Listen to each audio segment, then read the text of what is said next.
pour la manifestation de ta gloire dans la vie de chacun de nous. C'est au nom de Jésus que nous avons prié. Alléluia.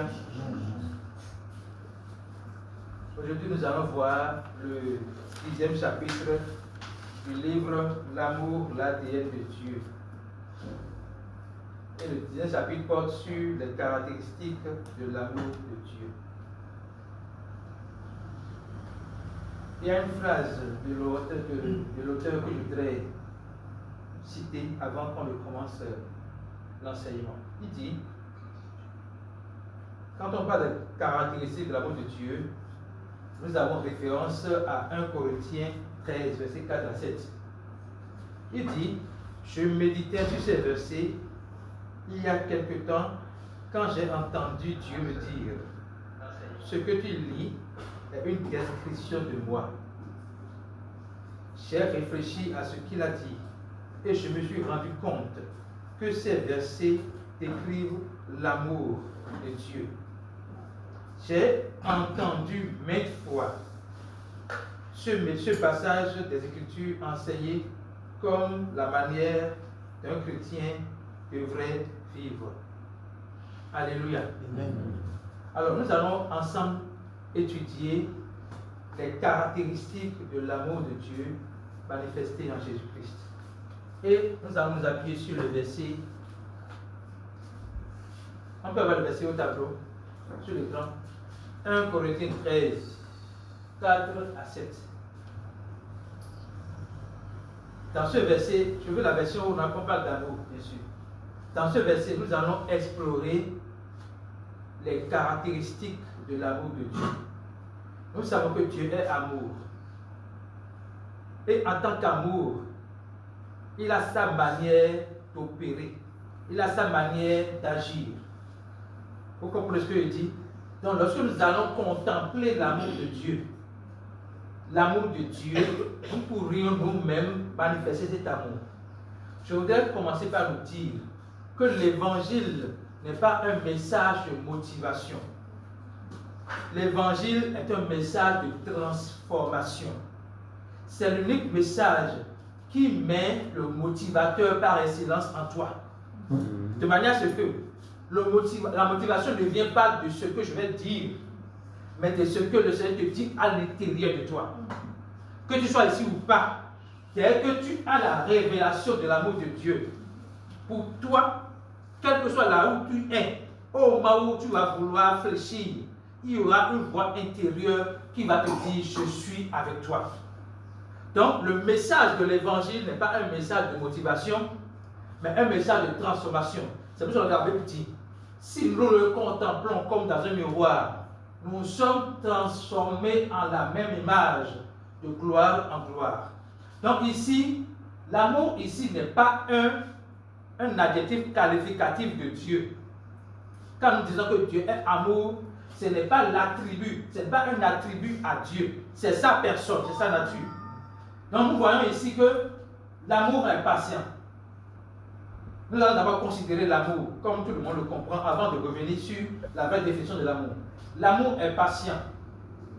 L'amour rend service. L'amour n'est pas jaloux.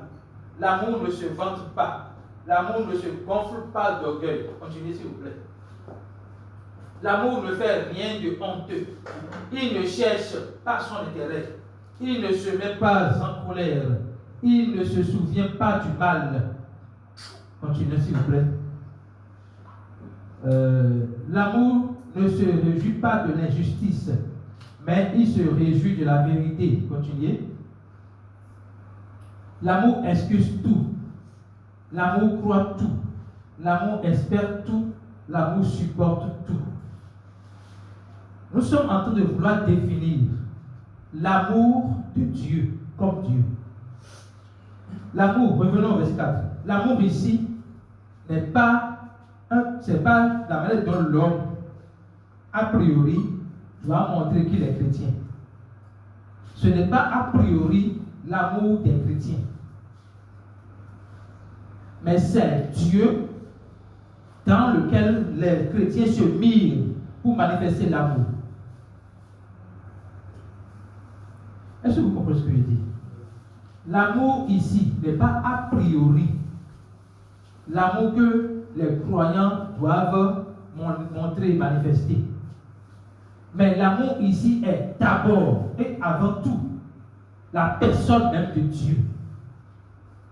Dans 1 Jean 4, verset 8, la parole nous révèle que Dieu est amour. On va faire un exercice mathématique. Dieu égale amour. Amour égale Dieu. Et nous avons toujours défini que l'amour de Dieu n'est pas l'amour de l'homme. L'amour de Dieu est différent. L'amour de Dieu est inconditionnel. L'amour de l'homme est conditionnel. L'amour de Dieu est désintéressé. L'amour de l'homme est intéressé. L'amour de l'homme est je t'aime parce que. L'amour de Dieu n'est pas je t'aime parce que. L'amour de l'homme, je t'aime si. L'amour de Dieu n'est pas je t'aime si. Vous comprenez? Donc nous voulons voir maintenant. Si nous comprenons que l'amour égale Dieu et que Dieu égale l'amour, nous allons commencer par remplacer Dieu, l'amour par Dieu. Je veux le micro dans le public. Nous allons remplacer l'amour par Dieu.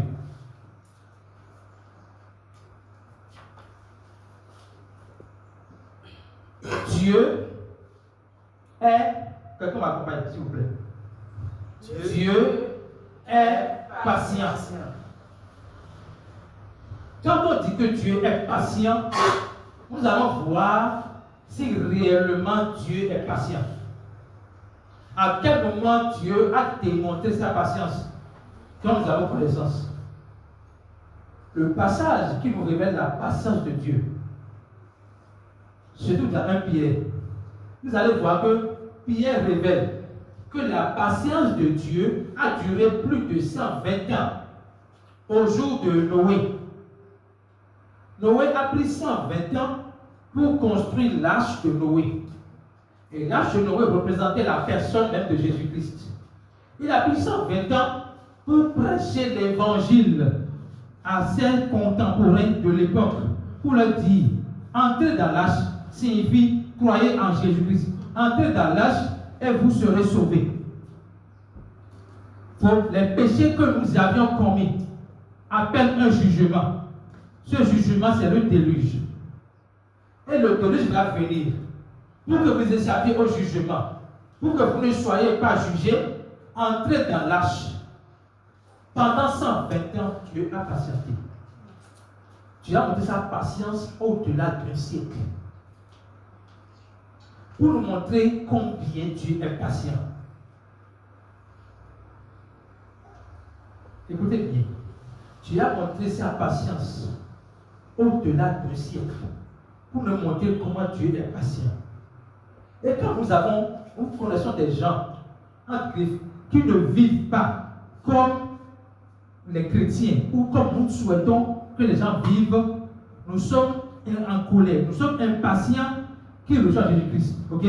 Donc quand nous leur prêchons l'évangile, nous espérons qu'ils acceptent l'évangile. Mais Dieu, dans sa patience, concède le fait qu'on peut aller prêcher l'évangile à quelqu'un, la personne ne peut pas accepter.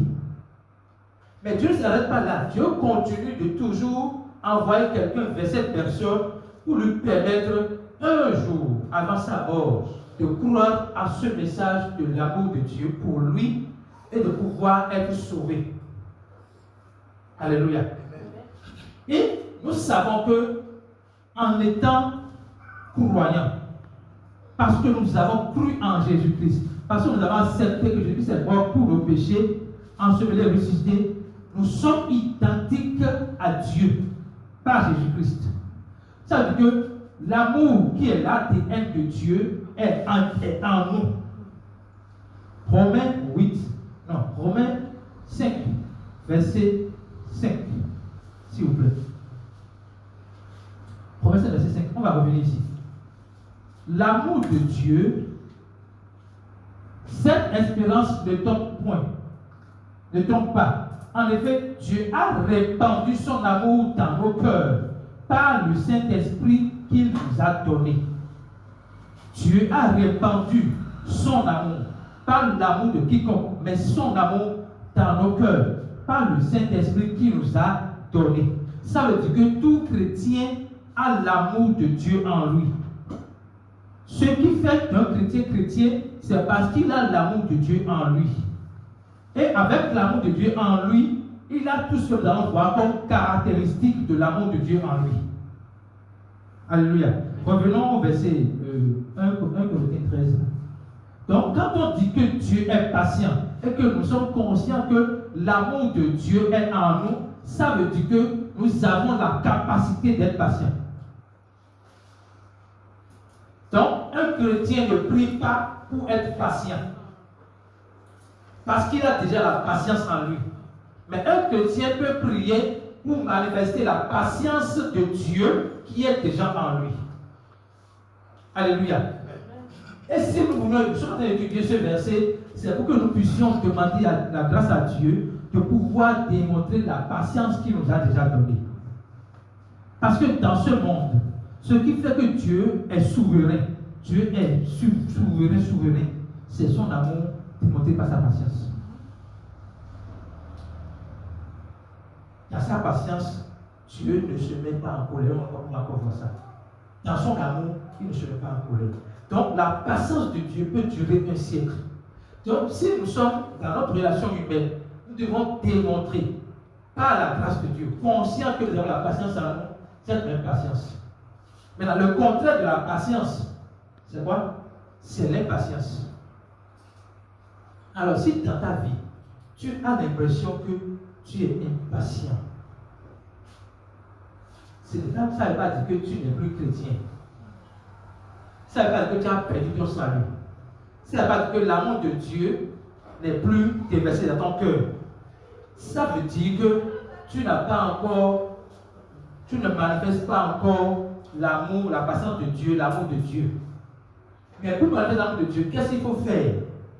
La parole fait savoir que nous tous, le visage découvert, contemplant comme dans un miroir Christ, sommes transformés en la même image de gloire en gloire. Donc, le seul semence d'étudier les caractères de l'homme de Dieu, je voudrais que chacun fasse un exercice personnel.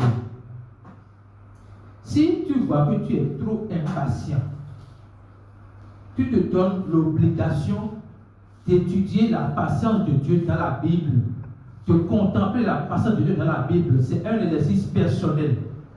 En contemplant la patience de Dieu, tu vas finir par manifester la patience de Dieu. Ce n'est pas par ta force, mais par l'Esprit Saint qui te révèle la patience de Dieu que tu vas manifester la patience de Dieu. Donc, suivons bien ce qu'on dit. Lorsque nous allons évoluer dans les caractéristiques, commençons par se dire, est-ce que je coche cette case-là? Est-ce que je manifeste la patience de Dieu?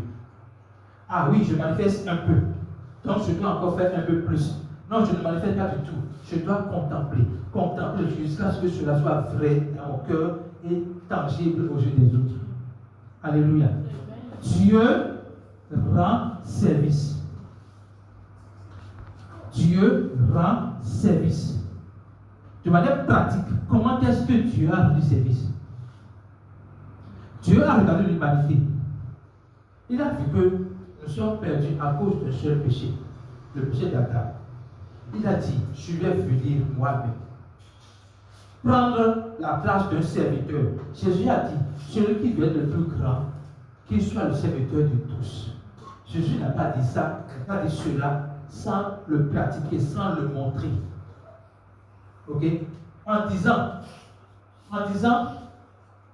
Dieu rend service. Dieu nous montre que je suis le modèle que vous allez suivre lorsque vous voulez rendre service. Dans votre mentalité, quelle que soit votre position, dites-vous, vous êtes au service des plus petits. Vous êtes au service des plus humbles. Et Dieu a laissé son trône, a laissé sa royauté, a laissé sa divinité pour porter des vêtements corporels, pour se faire semblable à nous. Donc, le principe de rendre service, c'est de se faire égaux aux hommes, aux gens à qui nous voulons servir. Je reprends. Le principe de rendre service, c'est de se faire égaux. C'est de mettre à la même place que les gens que nous voulons servir.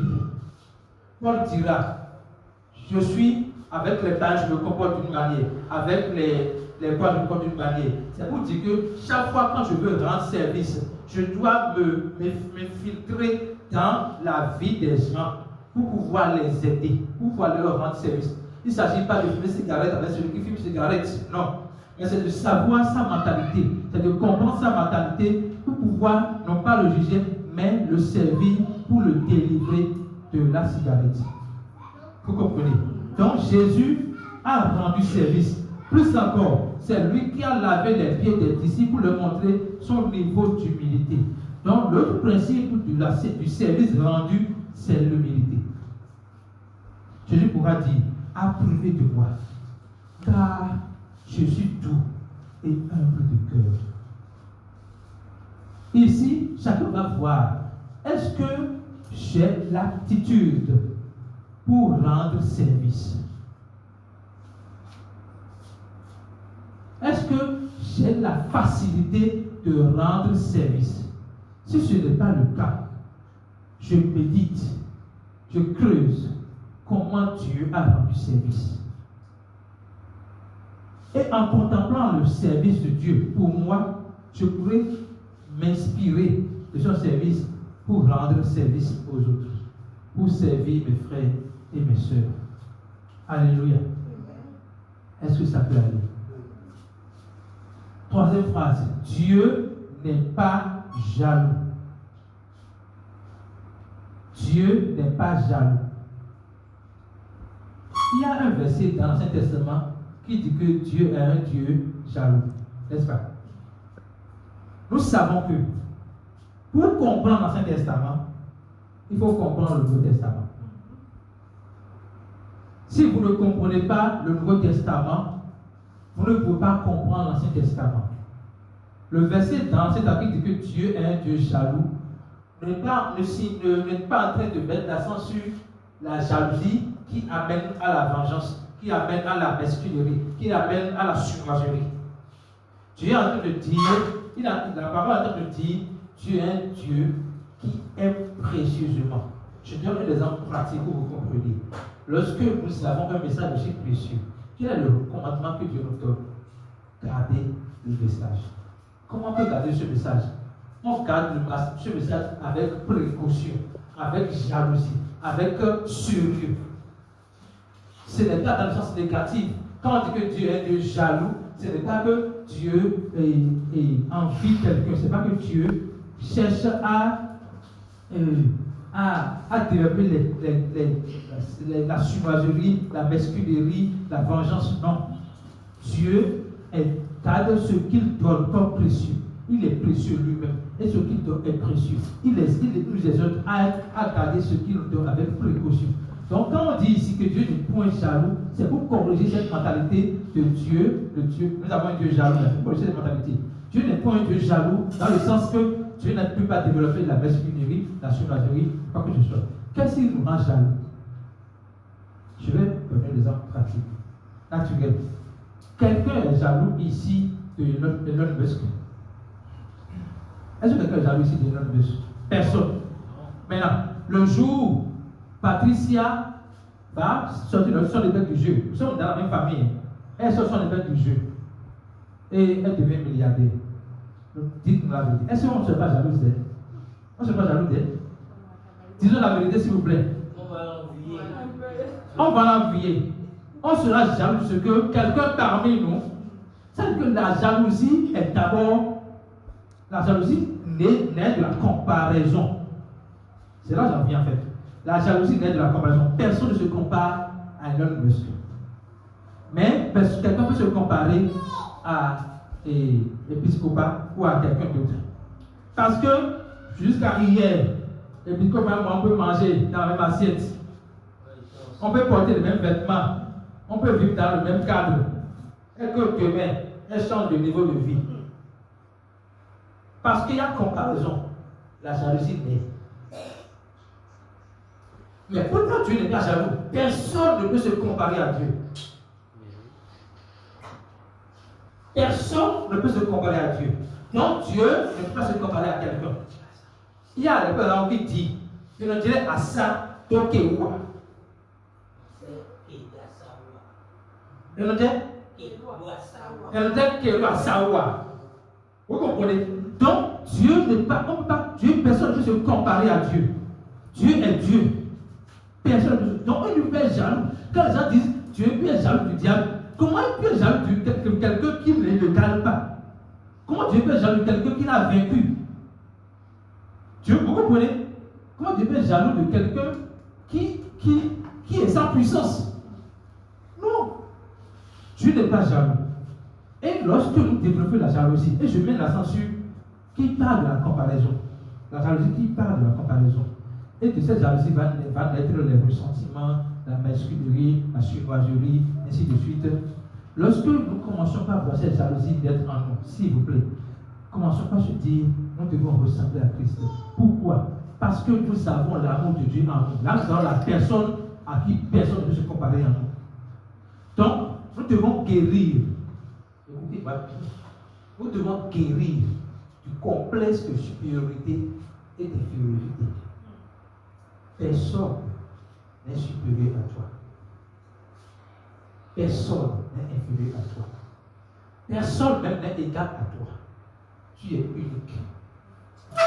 Dieu nous a créés uniques. Donc on doit éviter toute forme de comparaison. Que Dieu nous donne la grâce d'éviter toute forme de comparaison. Parce qu'il nous a créés uniques. Lorsque nous contemplons Dieu dans son attitude, dans son caractère, nous devons dire, si je ne manifeste pas la capacité, tant dit, je n'ai pas jaloux. Quel est le contraire de cela? Pour dire la phrase de l'affirmative.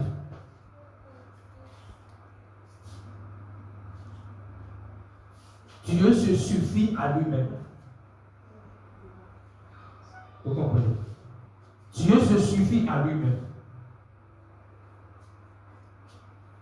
Il dit à Paul dit, ta grâce me suffit. C'est pas de l'égoïsme que de démontrer ou de manifester l'autosuffisance que Dieu a mis en nous. Ce n'est pas de l'égoïsme. Nous devons développer l'autosuffisance. Dieu se suffit à lui-même. Donc, celui qui se suffit à lui-même, quand est-ce qu'il va avoir des ressentiments ou se comparer à qui soit un chrétien? Alléluia. Continuons maintenant. Dieu ne se vante pas. Voilà quelqu'un qui a créé le ciel et la terre, qui a créé les galaxies et tout ce que nous voyons, mais qui ne met pas sa joie dans ça. Vous comprenez? C'est lui qui est le Seigneur des Seigneurs. C'est lui qui a créé le ciel et la terre et tout ce qui ça contient. Mais il ne se vante pas de cela. Qu'est-ce qu'on fait? J'ai acheté une voiture. Ça se passe maintenant. On voit ça sur TikTok. Quelqu'un achète une voiture. Il va montrer qu'il a acheté une voiture. S'il ne montre pas qu'il a acheté une voiture, c'est que ça prouve que, en fait, la personne fait sa joie dans la voiture. Oh, la parole dit dans 1 Pierre 1,18, il faut qu'on lise ça pour comprendre quelque chose. 1 Pierre 1,18. 1 Pierre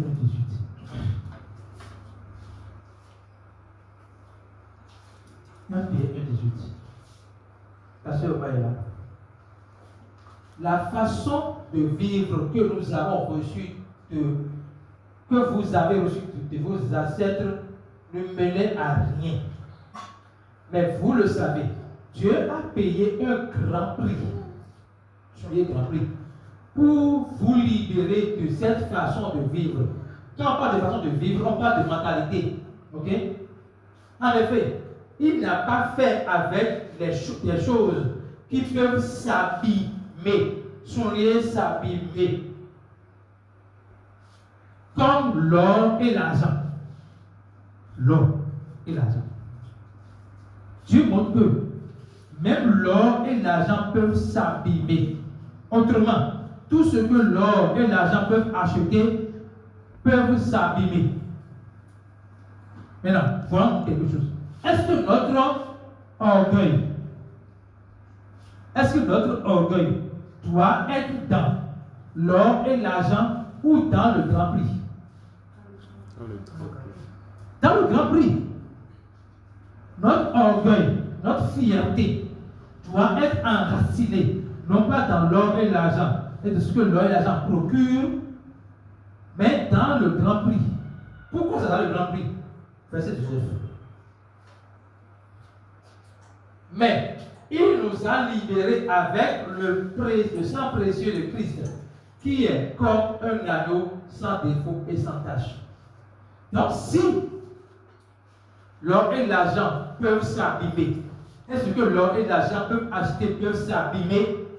Notre foi, notre force est dans le sang précieux de Jésus-Christ qui ne peut lui s'abîmer.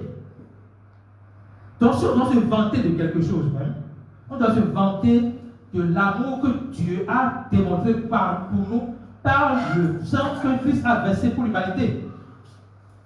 Alléluia.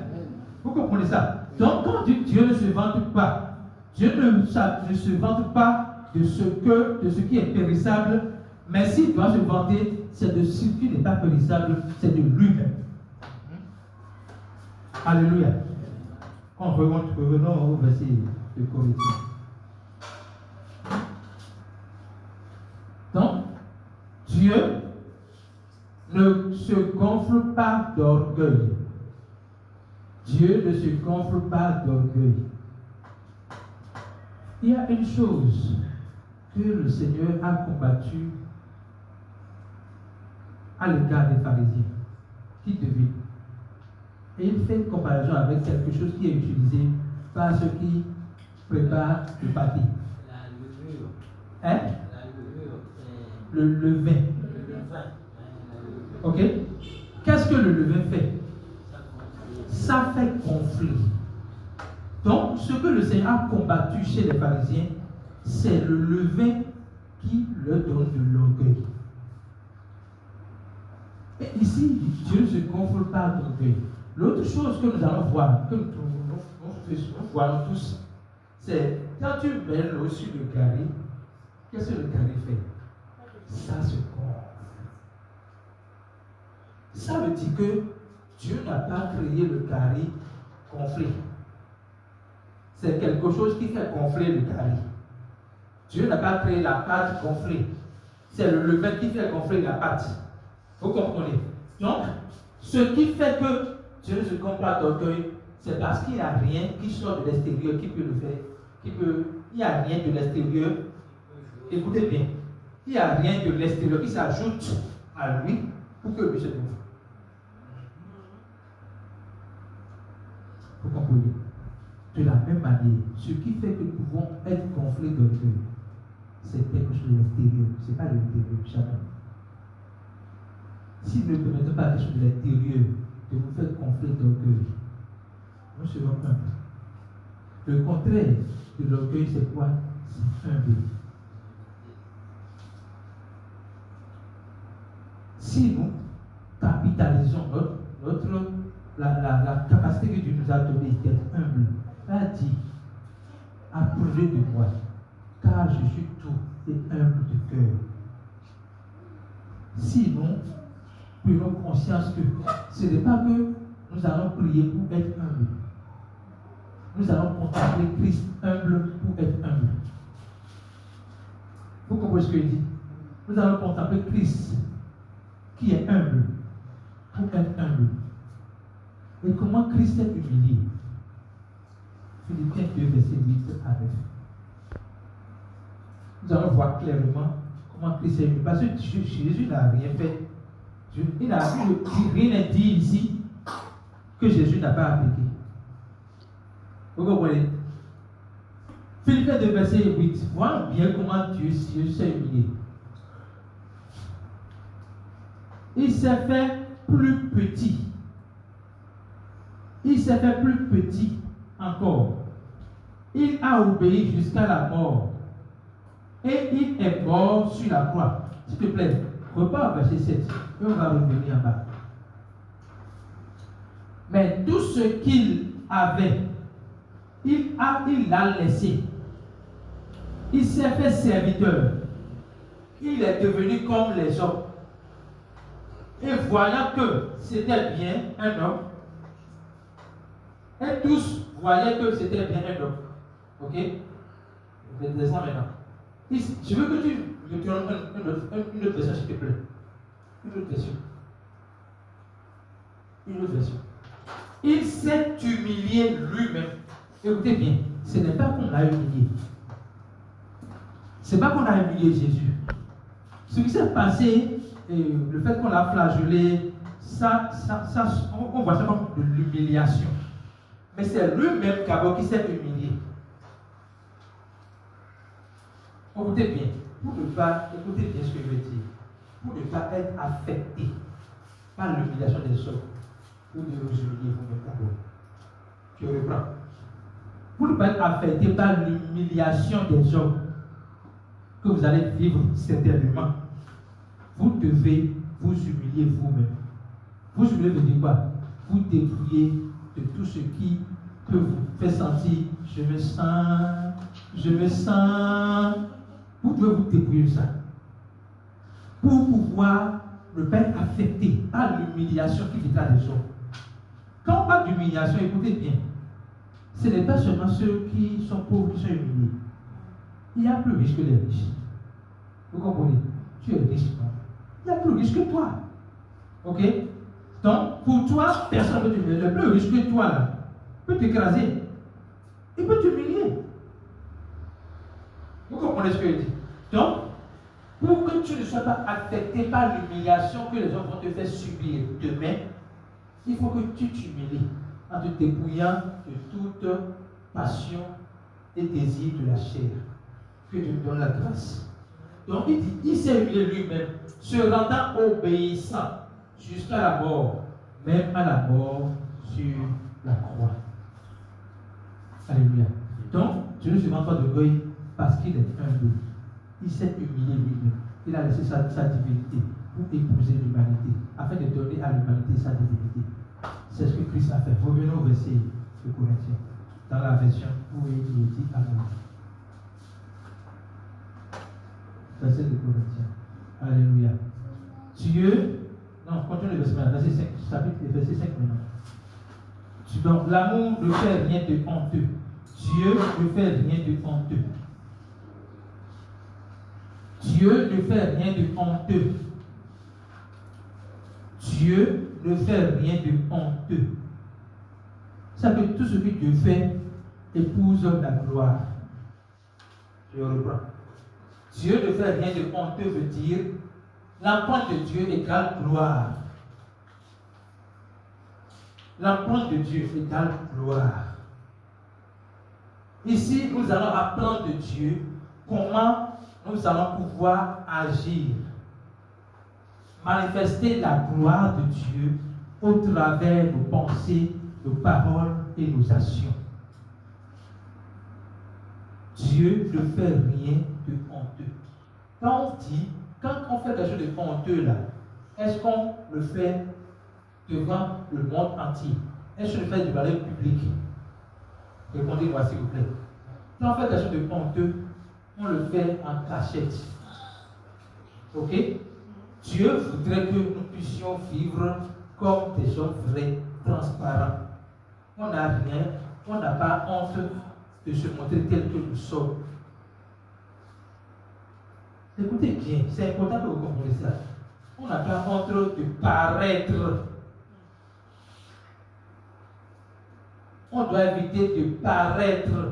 Ici, quand on dit que Dieu fait rien de honteux, ce qu'il fait est un point de gloire. Quand tu parais, tu n'es pas. Oh, Dieu voudrait que nous soyons. Il voudrait que nous nous appelions sur notre identité. Il ne s'agit pas de paraître, il s'agit d'être. Il s'agit de vivre de manière que notre action, nos pensées, nos paroles soient empreintes de gloire. Dieu ne cherche point son intérêt. Dieu ne cherche point son intérêt. La preuve que l'amour de Dieu est un amour désintéressé, je trouve encore ici. Dieu ne cherche point son intérêt. Et il a dit, si nous voulons nous servir les uns les autres, nous devons nous intéresser à quoi en priorité? Quel est notre intérêt? Essayez de me répondre s'il vous plaît. Quel est le focus de notre premier intérêt? Qui me répond?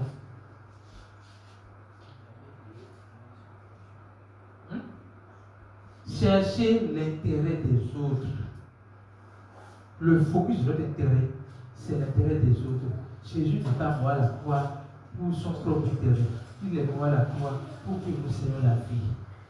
De la même manière, parce que nous avons la vie et que nous avons compris que nous devons porter ce message de vie, notre raison d'être, notre soif, notre désir ardent, c'est que d'autres personnes puissent bénéficier de cette même vie. Alléluia. Alléluia. Dieu ne cherche pas son intérêt. Dieu cherche l'intérêt d'autrui. Nous devons apprendre à chercher l'intérêt d'autrui. Plus tu pries pour quelqu'un, plus tu s'occupes de toi. Mais quand ta prière est c'est comme de l'égoïsme. Suivez-moi s'il vous plaît. Si ta prière est je veux telle chose pour moi, je le veux pour ma famille, je le veux pour mes enfants, tu es, je dis le mot là, tu es égocentrique. Quand tes prières se portent uniquement vers toi et tes propres besoins, tu es égocentrique. Mais quand tes prières se portent vers les autres, quand tu cherches à bénir les autres, quand tu cherches à ta prière, tu veux que d'autres personnes soient bénies, tu montres à Dieu que tu es en train d'épouser sa vision de l'amour. L'amour désintéressé, c'est l'amour qui porte les regards sur les autres, pas sur lui-même. Et plus nous allons manifester cet amour, en montrant, en nous occupant des autres, Dieu s'occupera de nous. Et d'ailleurs, pour être plus pratique, quand tu commences par penser aux autres, c'est que tu effaces tes besoins. Vous comprenez ce que je dis? Quand tu commences par penser aux autres, tu es en train de dire à Dieu, mes besoins sont déjà pourvus. Donc tu ne te soucies plus même de tes propres besoins. Et effectivement, lorsque tu vas commencer par travailler à penser aux autres, il faut que telle personne soit bénie par moi. Il faut que j'apporte telle chose à telle personne. Même si tu n'as pas encore les ressources, le fait que tu aies ce désir-là, c'est le Seigneur qui vient à nous le vouloir et le faire. Le fait que tu as ce désir-là, tu as la capacité de le faire. Dieu te donnera la capacité de le faire. Et en même temps, il va couvrir tes arrêts, tes besoins personnels, il va les couvrir sans que tu n'aies à prier pour ça. Alléluia. Alléluia. Dieu ne se met pas en colère. Dieu ne se met pas en colère.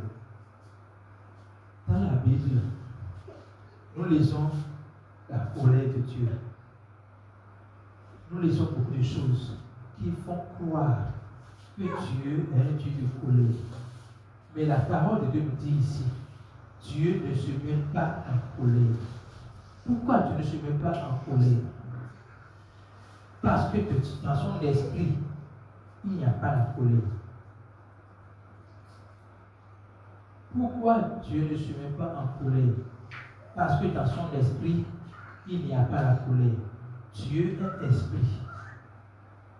Et les fruits de l'esprit sont révélés dans Galates 5, verset 22. Lisons ça s'il vous plaît. Galates 5, verset 22. On va voir ensemble.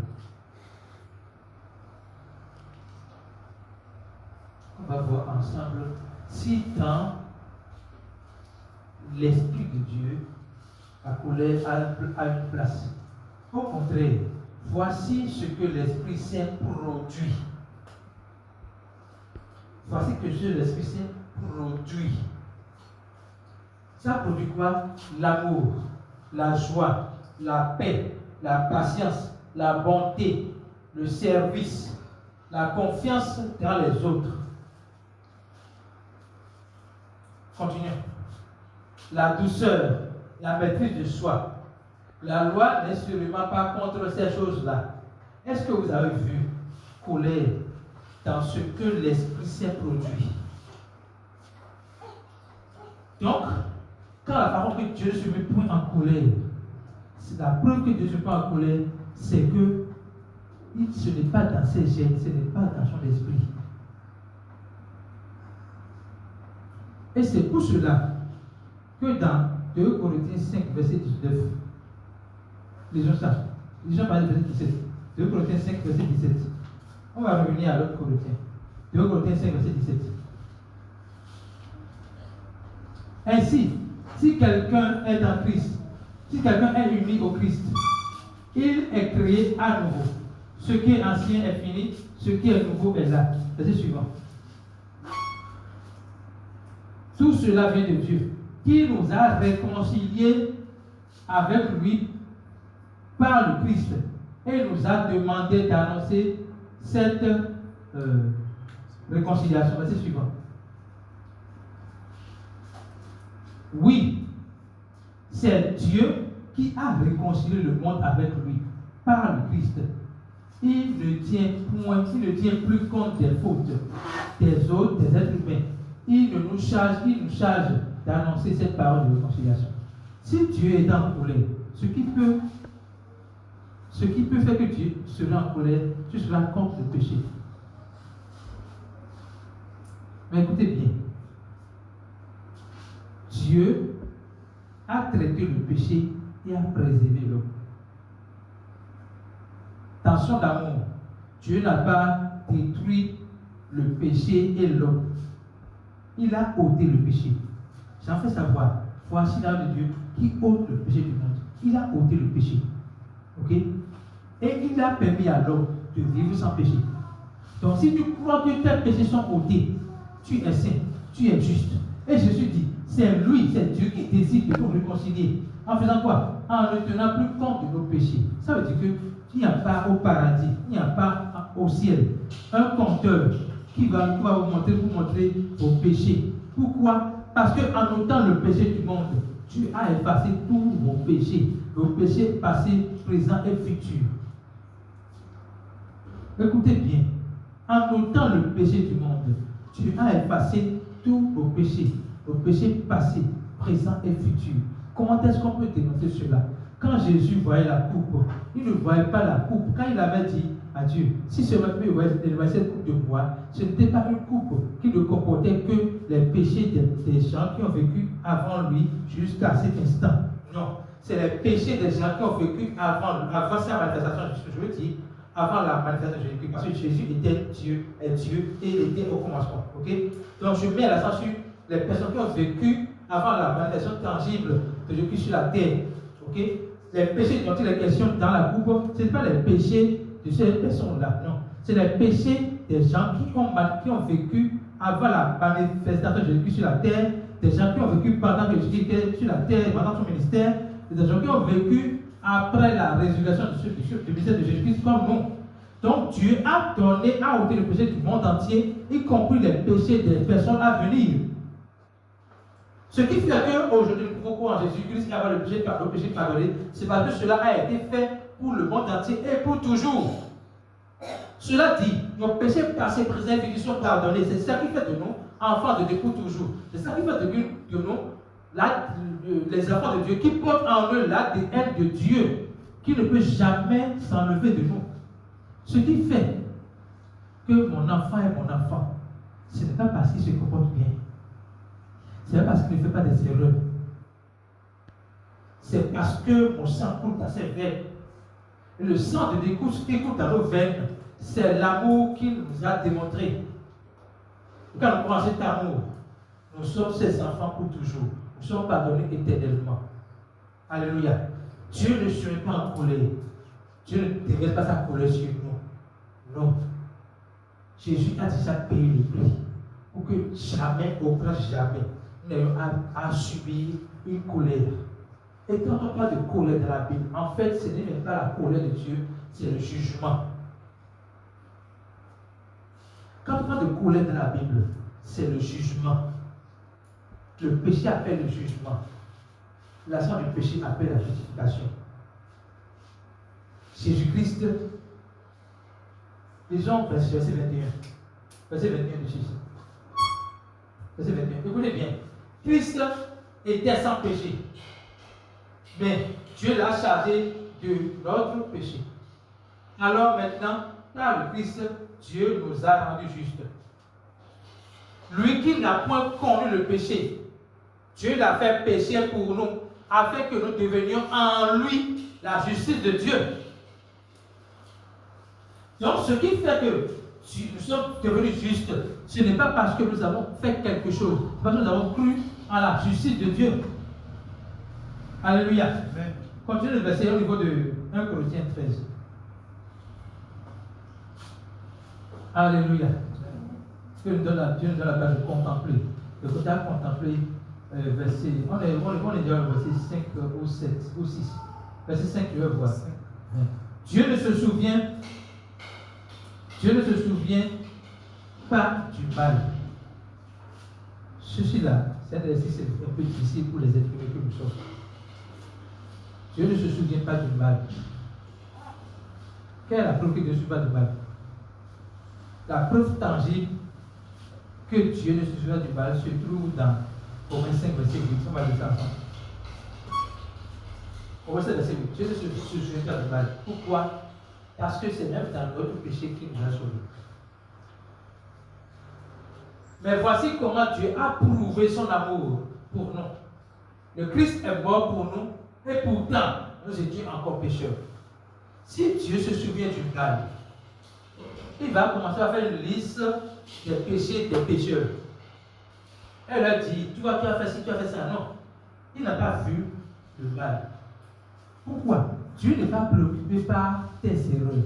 Il est préoccupé par ta transformation. Je reprends.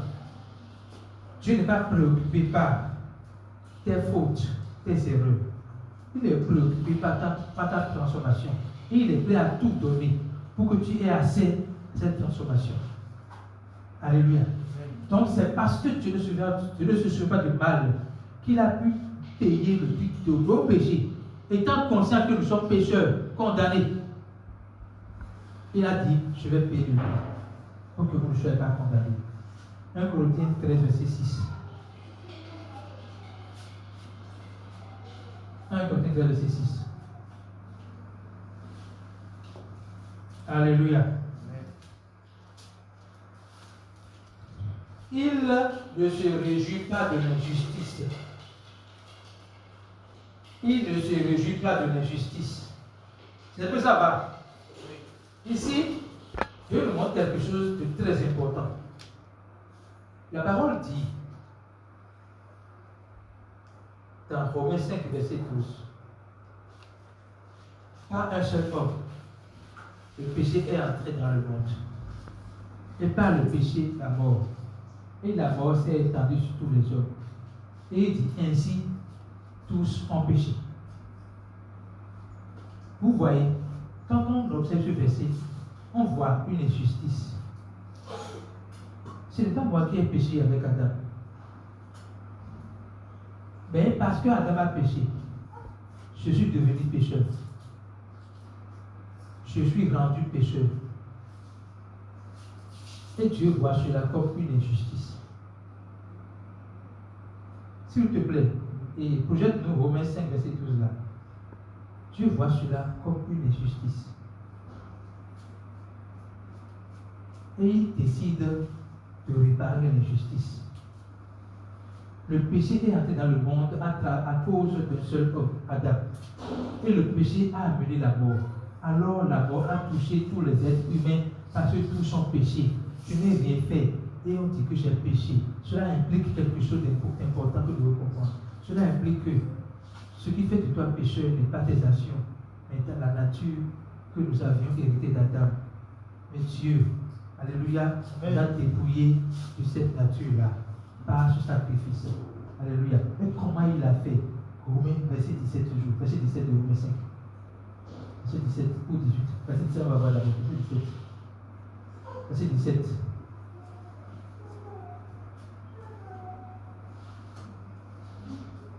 Oui, par un seul homme, par la faute d'un seul, la mort a frappé tout le monde. Mais par le seul Jésus-Christ, les êtres humains reçoivent beaucoup plus de Dieu. Il leur donne gratuitement ses bienfaits et les rend justes.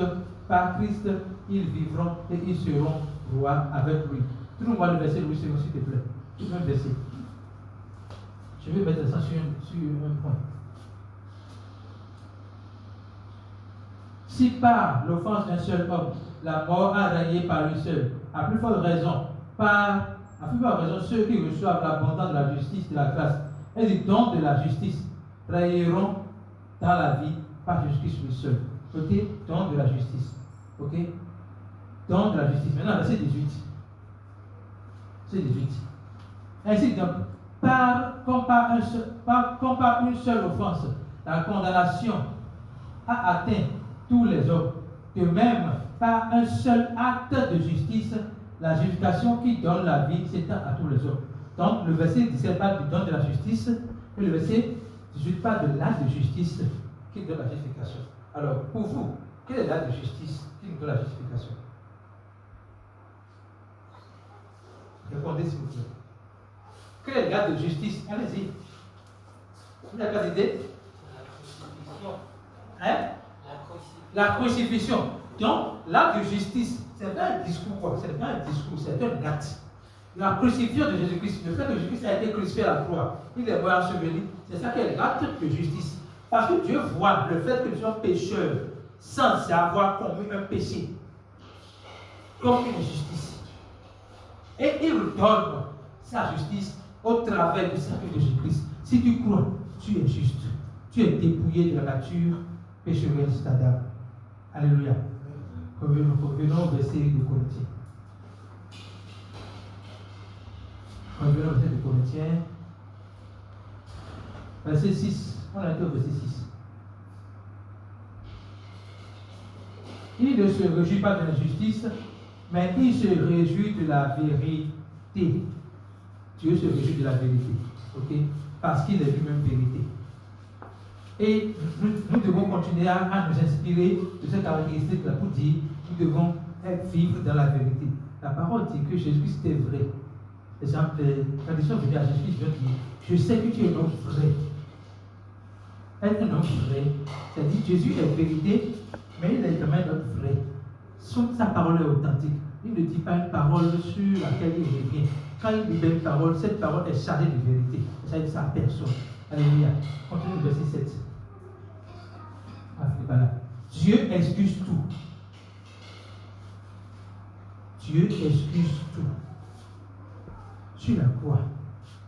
Et c'est un verset, c'est bizarre, mais c'est un verset que j'ai utilisé quand j'étais dans l'église catholique, le jour de mon engagement.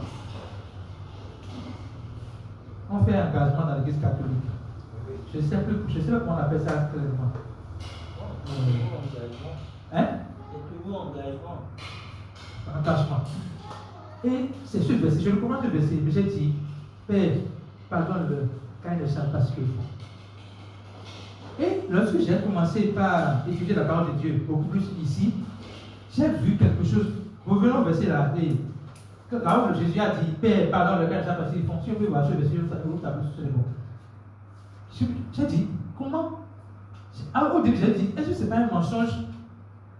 Est-ce que ce n'est pas un mensonge? Est-ce que ce n'est pas faux? Ce que Jésus disait. Est-ce que c'était vrai dans son cœur? Ce qu'il disait. On vient de te frapper. On t'a malmené. On t'a humilié. On t'a couronné d'épines. On a déchiré l'habit sur toi. On t'a fait tout ça. On t'a crucifié. Et tu dis, Père, pardonne-le, car ils ne savent pas ce qu'ils font. Et pour prouver que Dieu excuse tout, là, la raison pour laquelle Dieu excuse tout, c'est parce que Dieu ne nous tient pas comme responsables ou coupables de ce que nous faisons. Nous ne sommes pas coupables de nos actes. Ceux qui ont frappé Jésus-Christ n'étaient pas coupables de leurs actes. Jésus lui m'a dit, leur a sonné. En fond, là, j'aime la version fond. Quand on si quand il dit, leur a sonné pour la puissance des ténèbres. Jésus s'est donné à leur puissance. Il s'est livré. Donc, en se livrant à la puissance du diable, en se livrant à la puissance du diable de ce moment-là, Dieu voulait engloutir la puissance du diable. Ok? Maintenant, en suivant la puissance du diable, le diable n'est pas un être humain.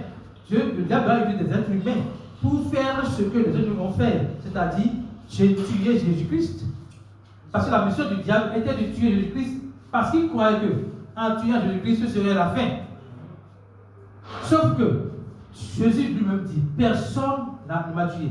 Je donne ma vie pour la reprendre. Donc Jésus s'est donné. Et tous ceux qui l'ont frappé, Jésus savait, était conscient que ce n'est pas eux. Autrement, ceux qui ont frappé Jésus-Christ étaient innocents. Donc la raison pour laquelle Dieu excuse tout, c'est parce qu'il est conscient que nous sommes innocents de nos erreurs. C'est vrai, en tant qu'humains, on peut nous tenir responsables de nos erreurs. Mais en réalité, nous sommes innocents de nos erreurs. Et sachant que nous sommes innocents de nos erreurs, il ne nous tient pas à rigueur.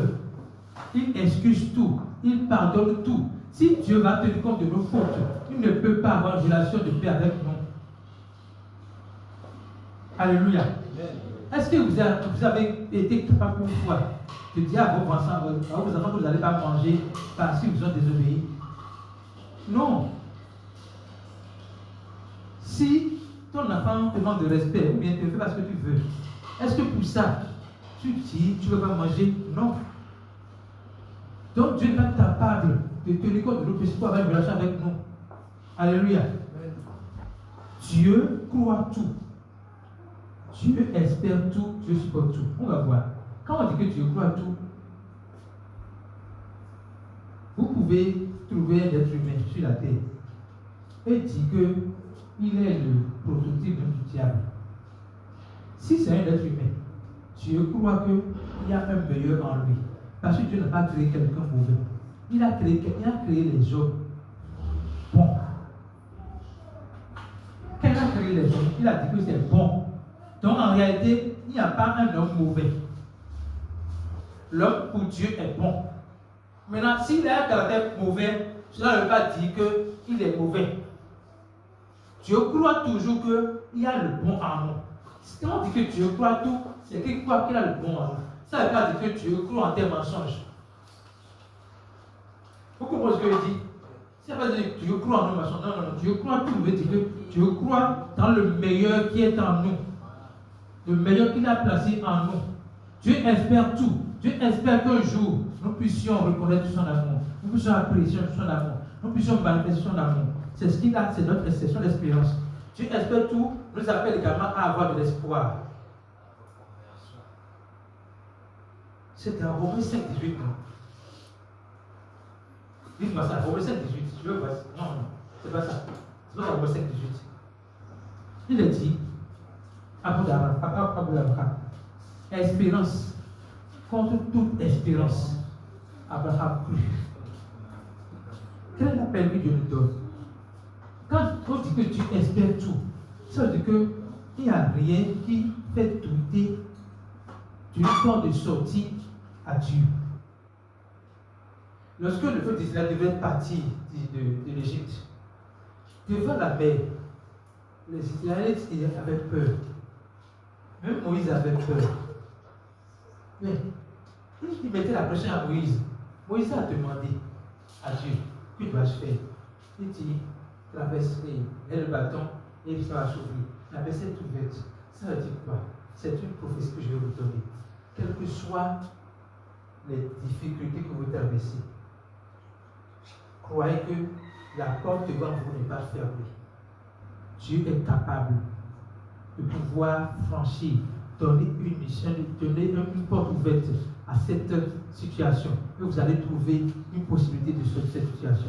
Je déclare par Jésus-Christ qu'aucune porte n'est fermée devant nous. Quelles que soient nos difficultés, une porte est ouverte pour nous, afin que nous puissions être libérés de notre captivité, nous puissions être libérés de nos difficultés, au nom de Jésus-Christ. Nous allons voir que la parole dit que Dieu supporte tout. Dieu supporte nos caprices. Mais ce qui fait que Dieu supporte nos caprices, pas d'ici. Il croit en nous. Il espère que nous allons croire en lui.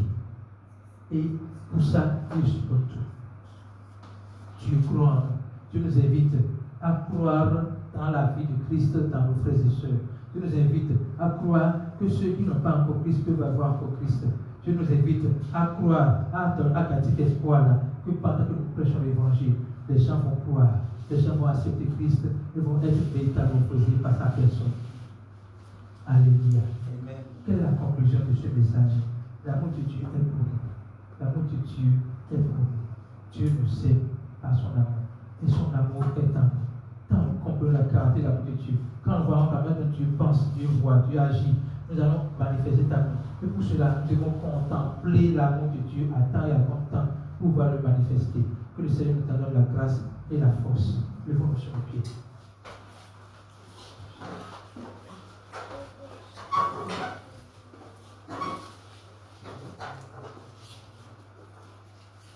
Tu vas prier. Quand nous avons exploré les caractéristiques de l'amour de Dieu, tu sais exactement là où tu ne manifestes pas encore les caractères de Dieu. Alors la prière que nous allons faire maintenant, c'est Seigneur, je veux ta force. Accorde-moi la grâce de manifester ton amour. Mais avant de dire ça, nous allons commencer par apprécier le Seigneur, par le remercier pour la prise de conscience qu'il nous donne de savoir que tout ce que nous avons vu tout à l'heure, tout est en nous. Commençons par dire merci à Dieu, parce que nous sommes conscients que son amour est déversé dans notre cœur par le Saint-Esprit. Nous sommes conscients que l'amour de Dieu habite en nous. Nous sommes conscients qu'au-delà de l'amour de Dieu, nous avons la patience de Dieu en nous. Nous avons la bonté de Dieu en nous. Nous avons la paix de Dieu en nous. Nous avons la joie de Dieu en nous. Nous avons la justice de Dieu en nous. Nous avons l'espoir de Dieu en nous. Nous avons l'espérance de Dieu. Merci Jésus pour nous avoir fait comprendre combien tu habites en nous. Combien tu as tout déposé en nous. Combien tu as déposé ta paix en nous. Combien tu as déposé ta joie en nous. Combien tu as déposé ton amour en nous. Nous sommes reconnaissants parce que nous avons compris aujourd'hui que nous ne sommes pas en train de prier. Nous n'allons pas prier pour que tu nous donnes plus d'amour. Nous allons te remercier parce que ton amour est déversé dans nos cœurs par ton esprit. Merci Jésus. Merci Jésus. Merci Jésus. Que ton nom soit glorifié, magnifié, exalté, maintenant et pour toujours. C'est au nom de Jésus nous avons prié. Nous allons prier encore. Maintenant pour dire au Seigneur, je veux manifester ton amour. Je veux manifester ta vie. Je veux que ma vie reflète ta vie. Je veux que ma vie reflète ta vie. Commençons par déclarer cela. Seigneur Jésus, accorde-moi la grâce que ma vie soit le reflet de la sienne. Que ma vie soit le mérite, le miroir de ta vie. Que ma vie vante ta gloire. Que ma vie vante ta gloire. Que ma vie vante sa seigneurie. Que je démontre au monde entier que Christ habite en moi. Et que Christ qui habite en moi est tangible. Merci Jésus pour la force que tu me donnes. Pour la grâce que tu me donnes de manifester ta patience. Merci Jésus pour la force que tu me donnes, pour la grâce que tu me donnes de manifester ton pardon. Merci Jésus pour la force que tu me donnes de manifester ta joie. Merci Jésus pour la force que tu me donnes de manifester ta paix. Merci Jésus pour la force que tu me donnes de manifester ta justice. Merci Jésus pour la force que tu me donnes de manifester ton humilité. Oui Seigneur Jésus, je veux être humble comme toi. Je veux manifester l'humilité comme toi. Merci Jésus pour ta grâce. Merci Jésus pour ta grâce. Merci Jésus pour ta grâce. Merci Jésus pour ta grâce. Accorde-moi la force de te ressembler. Je veux te ressembler. Je veux te ressembler. Je ne veux pas paraître, mais je veux te ressembler. Je veux te ressembler. Je veux que le monde entier voit Christ briller au travers de moi. Que la gloire qui est sur moi soit visible aux yeux du monde entier. Merci Jésus, parce que je veux te ressembler. Je veux te ressembler. Que ton nom soit béni. Maintenant à jamais. C'est au nom de Jésus que nous avons prié. Nous allons prier pour nos frères et sœurs qui n'ont pas encore reçu l'amour de Dieu, qui n'ont pas encore compris l'amour de Dieu, qui ne savent même pas que l'amour de Dieu est déjà déversé dans leur cœur. Nous allons prier pour eux, afin que le Seigneur donne l'opportunité pour qu'ils puissent recevoir l'amour de Dieu. Nous sommes conscients que la moisson est grande, mais les ouvriers sont peu nombreux. Nous allons déclarer que les ouvriers sont libérés, les ouvriers sont formés et libérés pour aller prêcher la bonne nouvelle. Nous allons déclarer que nous sommes capables, nous ici, d'aller prêcher la bonne nouvelle aux nations, afin que les gens puissent recevoir l'amour de Dieu. Les gens ont besoin de l'amour de Dieu. C'est l'amour de Dieu qui nous tient. C'est l'amour de Dieu qui nous fortifie. Commençons par prier.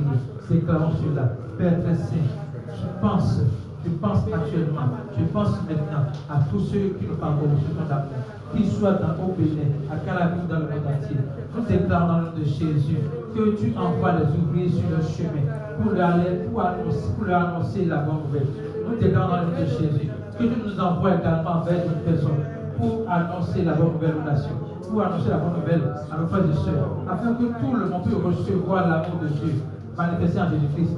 Que tout le monde puisse recevoir l'amour de Dieu manifesté en Jésus-Christ. Merci Jésus parce que cela est fait. Merci Jésus parce que cela est fait. Merci Jésus parce que cela est fait. C'est au nom de Jésus que nous avons prié. Nous allons prier pour le reste du programme. Nous avons plusieurs programmes encore en cours. Nous allons prier pour le reste du programme. Le programme de Koji, la croisade de Consago, la croisade de Ganvier. Nous allons prier pour ce programme. Nous allons d'abord montrer la discussion reconnaissante pour toutes les merveilles qu'il a accomplies au travers des programmes passés, pour tout ce qu'il a permis, pour la provision qu'il a donnée pour les programmes passés. Commençons d'abord par remercier le Seigneur pour tout ce qu'il a fait, pour les merveilles qu'il a accomplies, pour les vies qu'il a sauvées, pour les vies qu'il a transformées au travers des programmes qui sont passés, que ce soit au Nigeria, que ce soit à Savalo, que ce soit à Kétou.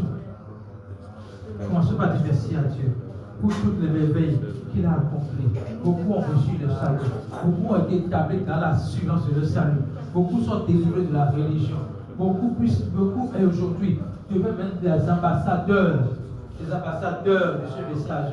Beaucoup ont ouvert des portes, que ce soit à Boycon, que ce soit à Kobe, pour l'évangile. Merci Jésus pour sa grâce, pour ta grâce. Nous remercions, nous sommes reconnaissants pour toutes les merveilles que tu as accomplies au travers des programmes passés. C'est au nom de Jésus que nous avons prié. Nous allons prier maintenant pour les programmes à venir. Seigneur, de la même manière que tu as pourvu aux besoins pour les programmes passés, nous croyons que tu pourras aux besoins pour les programmes qui viennent. Tous les besoins sont pourvus par ta grâce. Toi qui donnes la vision, tu l'as fait toujours précéder de ta provision. Merci Jésus pour ta provision qui a précédé la vision que tu nous as donnée. Au commencement, on ne savait pas qu'on ira jusqu'au bout. Mais nous croyons qu'avec toi, qu'avec ta force, qu'avec ta grâce, avec ta provision, nous irons jusqu'au bout de ce programme pour ta gloire. Merci Jésus. Merci Jésus. Merci pour ta provision. Merci pour les vies qui seront encore transformées. Merci pour les nouveaux ouvriers que tu vas équiper et envoyer prêcher la bonne nouvelle. La bonne nouvelle authentique. Merci Jésus. Que ton nom soit glorifié. Nous croyons que c'est fait. Nous croyons que tu pourras nos besoins. Nous croyons que nos besoins sont pourvus. Au nom de Jésus, nous allons prier. Nous allons prier pour les invités. Les aides et nos va-et-vient. Nous prions pour que les invités viennent sains et saufs. Il y a le bishop qui vient et le pasteur Brian qui vient. Oh Seigneur, nous déclarons la protection sur le vie. Nous déclarons la protection sur le business. Nous déclarons la protection sur les familles. Nous déclarons la protection sur eux-mêmes durant le trajet. Nous déclarons la protection sur nous-mêmes durant tous les va-et-vient. Merci Seigneur Jésus. Parce que tu nous as protégés pour les prochains, les anciens programmes et les programmes à venir. Nous te demandons encore ta protection. C'est toi qui nous protèges. Nous déclarons que nous sommes cachés en toi. Nous sommes cachés en toi. Nous sommes cachés en toi. Et rien que la grâce, rien que la joie, rien que la paix et notre partage. C'est